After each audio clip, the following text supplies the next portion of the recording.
আমি একা অনেক পরিশ্রম করে পারলি, সবাই জানে আদরের না হলে এত পরিশ্রম করে একটা মানুষ এত বড় গরু পালা সম্ভব না। কারণ আমি অনেক ভালোবাসি দিকে যত কাজই করি আমার কোনো কষ্ট হয় না। দয়া করে মাননীয় প্রধানমন্ত্রী আমার উপহারটি গ্রহণ করবেন। আসসালামু আলাইকুম হামিদা আপা। ওয়ালাইকুম সালাম। আসসালামু আলাইকুম। ওয়ালাইকুম আসসালাম, কেমন আছেন আপা? আলহামদুলিল্লাহ ভালো আছি, আপনি কেমন আছেন? আলহামদুলিল্লাহ আমি অনেক ভালো আছি। হামিদা আপা, আমরা এই মুহূর্তে আছি আপনার যে শখের বড় গরু তার সামনে নাকি? হ্যাঁ। কি নাম এটা? মানিক। মানিক। আমরা প্রায় 4 বছর আগে আপনার বাড়িতে এসেছিলাম, 2টা গরু ছিল, মানিক এবং রতন। আচ্ছা, রতন কি বিক্রি হয়েছিল? হ্যাঁ, রতন বিক্রি হয়েছে 2020 সালে।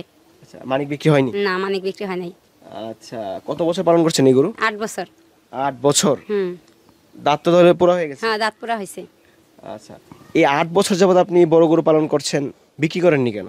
বিক্রি করতে পারছিলাম, মানে গেছে বার করছিলাম 13 লাখ টাকা, একটা লোকের কারণে আর কি বিক্রিটা হয় নাই। কি কারণে বিক্রি হয়নি? মানে 1 লাখ টাকা ঘুষ চাইছিলাম, আমরা ঘুষ দেই নাই। আচ্ছা, সেখানে গরু বিক্রি করতে পারেননি? যেহেতু আমি বাড়ির থেকে বিক্রি করব, আমি কাস্টমার আনাম, আমি সব কিছু আনামু, আমি অন্যের টাকা দিব কেন? তাকে আপনি বুঝিয়ে বলেননি বিষয়টা যে আমি গরিব মানুষ? হ্যাঁ বলছি, তারপর বিক্রি করতে পারেন না। আচ্ছা, এই যে 8 বছর এত বড় করে একটি পালন করছেন, একটা বড় জন্য রিস্ক মনে হয়নি? না, রিক্সের আমি খাবার তো খাওয়াই নাই কোনোদিন। এটারে আজ পর্যন্ত এটারে না, খালি আমার খামারে আরও 5টা গরু আছে, আমি কোনোদিনও মানে 100 ফিটও খাওয়াই না। ফিট খাওয়ান অনেক রিক্স, এটা সবাই জানে। আমাদের প্রাণী সম্পদ অফিস থেকে 2 কেজি ফিট দিছিল, মানে এটা ওই মেলায় নিয়ে গেছিলাম, বাণিজ্য মেলা হয় ওইখানে নিয়ে গেছিলাম, ওইখান থেকে দিছিল, ওইটা আমি কোনো গরুরে খাওয়াই নাই। আর দুজনে চাইছিল, আমি তাকেও দিই না। আমি কইছি না, যেহেতু আমি আমার গরুরে খাওয়াম না, আমি অন্য কাউরে দিব না, আমি ফালিয়ে দিব। পরে ফালিয়ে দিছি ওগুলো। 8 বছর যাবত আপনি পালন করছেন? হ্যাঁ, আমি পালন করছি। আচ্ছা, আপনার পরিবারে ইনকাম সোর্স কি? ইনকাম সোর্স, আমি দোকান করি, বিকাশ করি, আমার বিকাশ এজেন্ট আছে, দোকান আছে। মানিক বিক্রি করছি, রতন বিক্রি করছি, তার টাইগার বিক্রি করছি, এটা তো জানিনি। আর 2টা বিক্রি করছি, 2টা বিক্রি করে আর খাওয়াইতেছি। তার মানে 2টা বড় গরু বিক্রি করেছেন। আপনার মুদি দোকান আছে, বিকাশের দোকান আছে, ওইখান থেকে যা আয় হয় কাজ করি। টেলার্সের কাজ সর্বপ্রথম আমার হচ্ছে টেলার্সের কাজ, ওইখান থেকে শুরু। তো যা আয় হয় সব তো গরুই খেয়ে নেয়, তো আপনার কি লাভটা? এত কষ্ট এখন পাল্টাছি শখ করে, আর কি করার। আচ্ছা, এই বছর কেমন দাম চাচ্ছেন? এবার কোনো দাম দর নাই, এবার মাননীয় প্রধানমন্ত্রী আমি উপহার দেবো, এই জন্য কোনো দামও নাই, কোনো মাপও দেয় নাই। মাননীয় প্রধানমন্ত্রীকে উপহার দিবেন? হ্যাঁ, গেছে 2023 সালে যেহেতু বিক্রি হলো না, তখন থেকে আমি একটা নিয়ত করছি, আল্লাহ পাক যদি আরে সুস্থ রাখে, মানে সবাই মানে ভয় দেখাইছে যেহেতু 7 বছর হয়ে গেছে, আর এটা বাঁচবো না, মারা যাবে এই সে অনেক কিছু বলছে। ঠিক আছে, অনেক কিছু বলার পরে আমি বলছি না, আল্লাহ পাক যদি অন্যারে সুস্থভাবে বাঁচিয়ে রাখে, আমি মাননীয় প্রধানমন্ত্রীর উপহার দেব। আচ্ছা, মাননীয় প্রধানমন্ত্রীকে এই বড় গরু উপহার দেওয়ার কারণটা কি? বড় করে আমি বিক্রি করতে পারি না, আমার শখ। এখন বিক্রি যখন করতে পারি না, ভালো একটা লোকের জন্য নিয়ে কোরবানি দিক। এনে যেহেতু ওনার বাবা অনেক ভালো লোক, দেশের জন্য অনেক কিছু করে গেছে, সেই জন্য আমি চাই ওনার বাবার জন্য, মানে ওনার বাবার নামে কোরবানি হোক। আচ্ছা, দর্শকরা তো মন্তব্য করবে হামিদা আপা ভাইরাল হওয়ার জন্য প্রধানমন্ত্রীকে গরু দিচ্ছে। না, আমি ভাইরাল হওয়ার জন্য না, আমি 8 টাকাও চাই না। উনি নিয়ে খালি মানে উনি খুশি মনে ভালো নিয়তে খালি কোরবানি করলেই হয়। আচ্ছা, উপহার দিয়ে দিবেন? হ্যাঁ, আমি উপহার দেব। এটা কি মনের কষ্টে বা দুঃখে কি উপহার দিচ্ছেন? মনের দুঃখেও কষ্টেও, এবং কি আমার হলো আশাও। আচ্ছা, যেহেতু আপনি বিক্রি করার চিন্তা করেছিলেন, এবার যদি একটু ভালো দাম চান আপনি কিন্তু বিক্রি করতে পারবেন। এবার যেহেতু নিয়ত করে ফেলছি, ওই ঈদের পরে থেকে অনেকেই কিনতে আসছে, আমি বিক্রি করি নাই। অনেকেই বলছে যে আমরা মানে জবাই করে খাবো, দেন আমরা কইছি না, যেহেতু নিয়ত করছি মাননীয় প্রধানমন্ত্রী যদি এবারও নির্বাচিত হয়, তাহলে আমি ওনারে উপহার দিব। এইখানে যদি উনি না নেয়, তারপর তো একটা কিছু করতেই হবে। আচ্ছা, তার মানে আপনি অপেক্ষায় আছেন এই বড় গরু নিয়ে প্রধানমন্ত্রীকে উপহার দিবেন বলে? হ্যাঁ, উপহার দেবো বলে।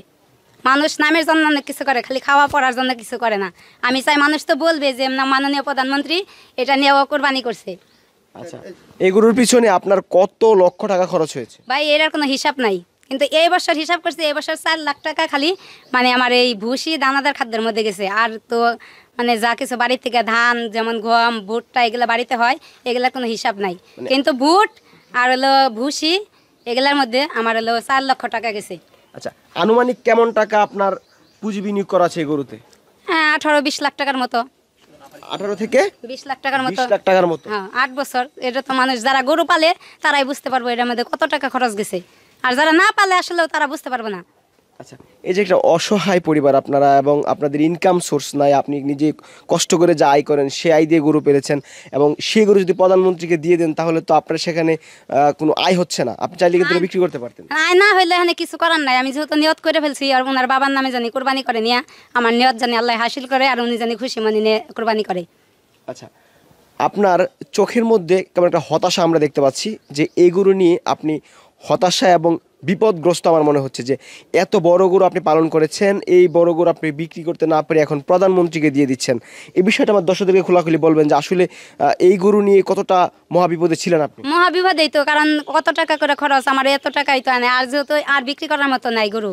ওইবার তো রতন আর টাইগার দুইটা বিক্রি করছি, এ পর্যন্ত খাওয়াইলাম, এবার আর খাওয়ানোর মতো কিছু নাই। এখন আর খাওয়ানোর মতো কিছু না, আর নেই। যেহেতু আরো 5টা গরু আছে, কিন্তু ওগুলা বিক্রি করার মতো না।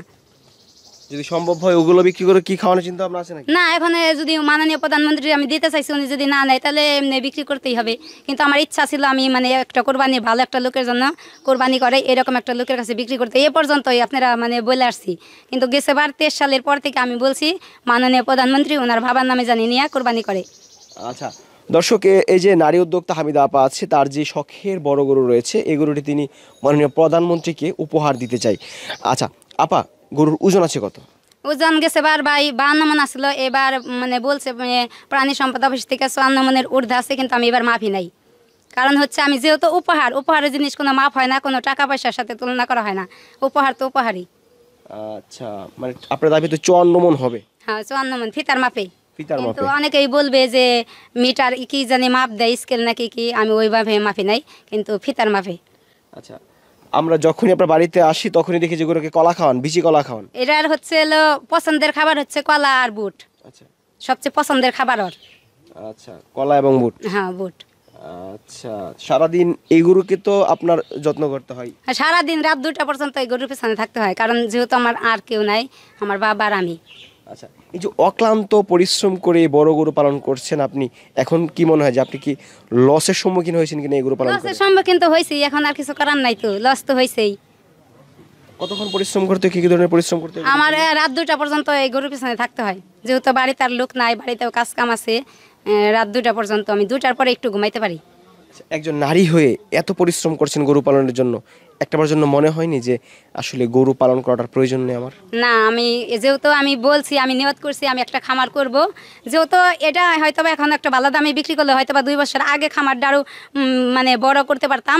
এখন যেহেতু আমার আরও গরু আছে, এটা যদি মাননীয় প্রধানমন্ত্রী নেয়, আমি তো টাকার আশায় আর দিতেছি না, নাহলে আবার যে 2 বছর পর আমার গরু হবে, ওগুলা বিক্রি করে আরও গরু কিনে বড় খামার করুম। আচ্ছা, বড় গরু কি আর পালন করবেন কখনো?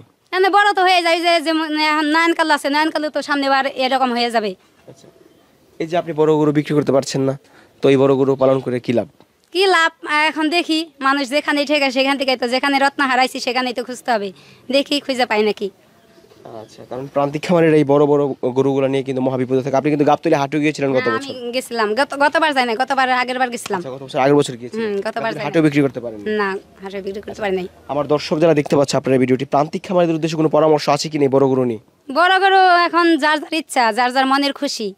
এরা আসলো কি, খামারি যা কাজ করে, গরু পালন অনেক কষ্ট, কিন্তু মনের থেকে যদি একটা আনন্দ পায়, তার কাছে কষ্ট লাগে না। যেহেতু আমি রাত 2টা পর্যন্ত কিন্তু কাজ করি এই খামারে, কিন্তু আমার কোনো দিনের সময় কষ্ট লাগে না। যদি কষ্টই লাগতো তাহলে তো আমি রাত 2টা পর্যন্ত প্রতিদিন কাজ করতে পারতাম না। আচ্ছা, একটা বিষয় আমাকে অবাক করলো আপা, আপনি মুদি দোকান থেকে যে আয় হয় বা বিকাশ থেকে যে আয় করেন, সে আয় দিয়ে আপনি গরুকে খাওয়ান এবং সেই গরু আপনি এখন উপহার দিয়ে দিচ্ছেন, এটা তো আসলে কলিজা ছিঁড়ে যাওয়ার কথা। হ্যাঁ, কলজা সিরাজ গেল, তাও এত বড় মাননীয় প্রধানমন্ত্রী যে আমার গরুটা নিতেছে, দেশবাসী জানবে, এটাই আমার অনেক কিছু। এতে আপনি খুশি? হ্যাঁ, এতে আমি খুশি। আচ্ছা ঠিক আছে দর্শক, আপনারা যে গরুটি দেখতে পাচ্ছেন মাশাআল্লাহ বেশ চমৎকার একটি গরু, এবং প্রান্তিক খামারি হিসেবে এটি কিন্তু বেশ অনেক বড় একটি গরু। আপনারা যদি কেউ আসেন দেখলে কিন্তু অবাক হয়ে যাবেন যে আসলে হামিদা আপা কিভাবে এত বড় গরু পালন করছেন। আপা, আমরাও চাই আপনার মনের ইচ্ছা আল্লাহ পূরণ করুক। আর কোনো কথা আছে কিনা আমাদের দর্শকদের উদ্দেশ্যে? বা দর্শকদের উদ্দেশ্যে আছে, এখন যদি মাননীয় প্রধানমন্ত্রী না নেয়, নিবে নাকি তা তো কিন্তু জানি না, কিন্তু একজনের যদি একটা জিনিস উপহার দিতে চায়, যদি না নেয় তাহলে কিন্তু জোর করে দেওয়া যাবে না। এখন উনি যদি খুশি মনে না নেয়, তাহলে এখানে দর্শকরা আমার একটা পরামর্শ দিবে আমি কি করব। না, আশা করি অবশ্যই তিনি উপহার গ্রহণ করবেন, কারণ বিগত বছরেও একটি গরু প্রধানমন্ত্রীকে উপহার দেওয়া হয়েছিল, সেটাও আমরা যতটুকু জানি যে সেটা গ্রহণ করা হয়েছিল। আচ্ছা আপা, অসংখ্য ধন্যবাদ সময় দেওয়ার জন্য। ভালো থাকবেন। আসসালামু আলাইকুম। ওয়ালাইকুম আসসালাম। আসসালামু আলাইকুম, আপনি ভালো থাকবেন।